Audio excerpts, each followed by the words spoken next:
Hello, YouTuber friends, compatriots, bootlickers, shills, deathly source, peasants, vassals, minions, meat sacks. I'm Useful Idiot. Welcome. So I'm going to slip in a part 4 of a big economic crash coming because in the last 2 days, the stock market lost 10% of its value in 2 days. And this is the biggest drop in the stock market since the pandemic, when we had a huge crash then.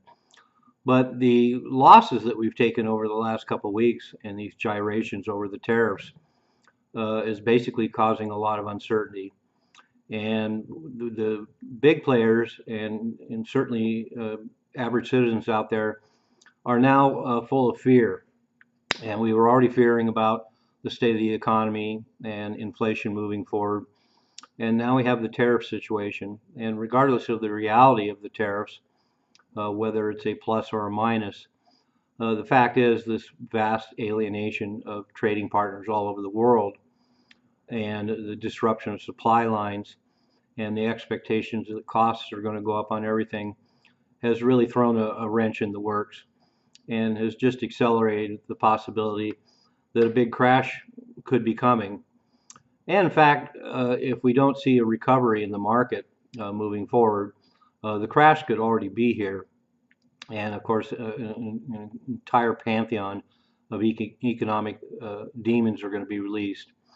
And so I put forth in my previous videos all the warnings that we got that something was coming. And that was not even factoring in the trade wars. That was just the change of the guard and Trump getting back in office. And then the knowledge that stock market valuations were horrific and unrealistic. And the fact that we have massive delinquencies in credit card debt and mortgage debt, small business debt, and repossessions in the auto market. All the consumer-based markets out there are really under a lot of pressure. And a lot of the people, as I mentioned, especially at the top, they know that the real economy is really suffering right now. And they may be doing great, but they've got money in the market and they see this uncertainty and they see the possibility for all this economic disruption, and they're going to start heading for the exits, and that's what they're doing right now.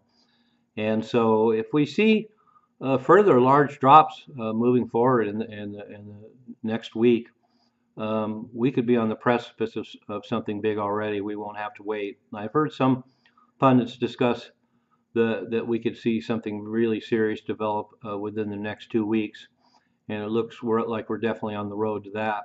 And if we don't see some sanity returned about these tariffs and the trade wars, we are seeing some glimmers of hope, though, because the tariffs, according to Trump, are going to be used for negotiating. And we've already had Israel cancel all its tariffs on U.S. products. Vietnam has completely readjusted their tariff system. So we had a number of countries that are responding to this. And hopefully that will equalize some things. But now we also have Congress moving to take control of Trump and his tariffs, and that could either alleviate some problems or could exacerbate them. But needless to say, everything is economic turmoil right now, and I think a lot of the big players see this as a time to go to the side, sit on their money, wait for some kind of collapse.